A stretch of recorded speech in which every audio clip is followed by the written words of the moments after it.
So, what on earth could a chess grandmaster's dating advice, a physicist's warning from Auschwitz, an economist's study of New York City cab drivers, and a librarian's rulebook possibly have in common?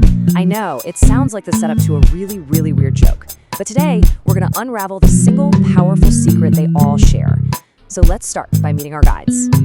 Our sources today are, let's be honest, a wild mix. First up, we've got this hyper-strategic guide to dating that actually uses principles from chess.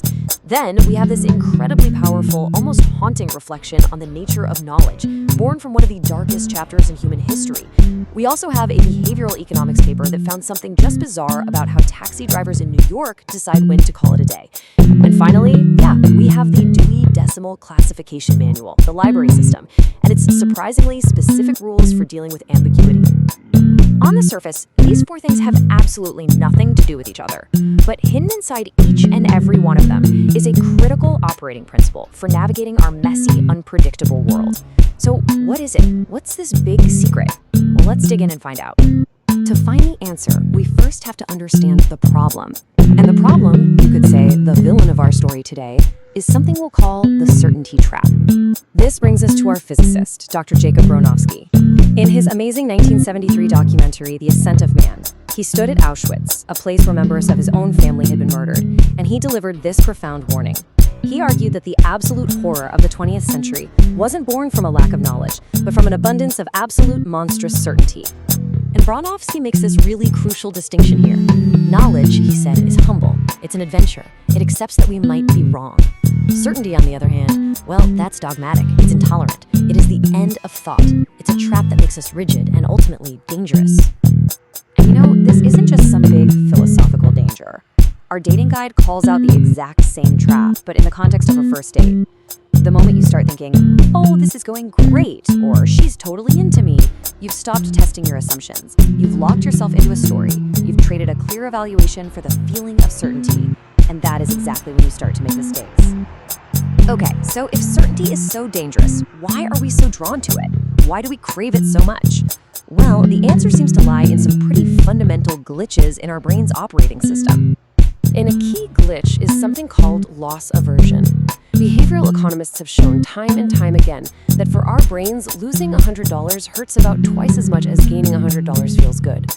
It's this irrational fear of falling short, of losing, that makes us do some very, very strange things. And to see this glitch in action, let's go back to those New York City cab drivers. A pretty famous study out of Caltech collected a ton of data on their daily hours and their earnings, and they found a pattern that just seemed to defy all economic logic. So it turns out a lot of drivers don't work a set number of hours. Instead, they use a simple rule of thumb. They set a target for the day, say $300. And once they hit that number, they just go home. I mean, that feels pretty sensible, right? A clear goal, a feeling of certainty when you hit it. But it leads to a really bizarre outcome. This simple rule has this totally perverse effect. On rainy days, when demand is through the roof and they're making money hand over fist, they hit their targets super early, and they peak. But on sunny days, when business is slow, they have to work incredibly long hours just to hit that same target. Because of loss aversion, that deep fear of not meeting their daily goal, they actually work less when they could be making more, and more when they could be making less. It makes no sense. And this isn't just about cab drivers. In the world of finance, this exact same bias has a name. It's called the disposition effect. Investors hate to sell a losing stock because that would mean realizing a loss. So instead, they hold on, hoping it'll come back, basically gambling in the domain of loss. Just like that cabbie driving in circles on a slow afternoon. Okay, so our brains are glitched and we crave a certainty that's actually dangerous. So what's the solution? This is where our grandmaster and our librarian step back into the picture. They offer us models, not for finding certainty, but for navigating uncertainty. So the dating guide suggests thinking less like you're the star of a rom-com and more like a strategist. Not to manipulate people, but just to stay objective. Chess teaches you to reevaluate the whole situation after every single move. The game of Go teaches you that sometimes the smartest move is to abandon a losing position, to let go of sunk costs. These are all tools to help you manage a complex, unpredictable system. Now, for a hard pivot to the library. Deep inside the manual for librarians is this rule. It's about how to classify a research organization versus an organization that just promotes research. It is a deeply arcane rule for dealing with ambiguity. When you're not sure which category a book fits into, this rule just tells you which one to default to. So here's the crucial point, the big aha moment. That cryptic library rule and the Grand Master's dating models are fundamentally the exact same thing. They are both systems of heuristics, simple, efficient rules designed to help you make the best possible decision when you don't have, and you can never have, perfect information. Okay, so this brings us to our final unifying secret. We've seen the problem and we've seen the tools. Now, let's look at the underlying mindset that makes it all click together.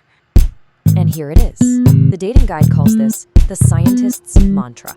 It's a single sentence, and it's designed to completely collapse that certainty trap in real time. It shifts the goal entirely. The objective is no longer to be correct in your assessment, but to be able to change your assessment as new information comes in. This is the one secret that all 4 of our guides share. Bronowski's lesson from history is that the demand for absolute rightness leads to tragedy. The cab driver's mistake is sticking to a rigid target instead of adapting to the reality of the day. The librarian's manual and the Grand Master's models are simply tools for adaptation. The goal isn't to be right all the time, it's to be a little less wrong over time. And there's a vital warning that comes with all of this. These mental models aren't meant to make you feel smart or powerful. The moment you start thinking that your model gives you some kind of godlike view of reality, guess what? You've fallen right back into the certainty trap. You are misusing the tool. So I'll leave you with this question to think about.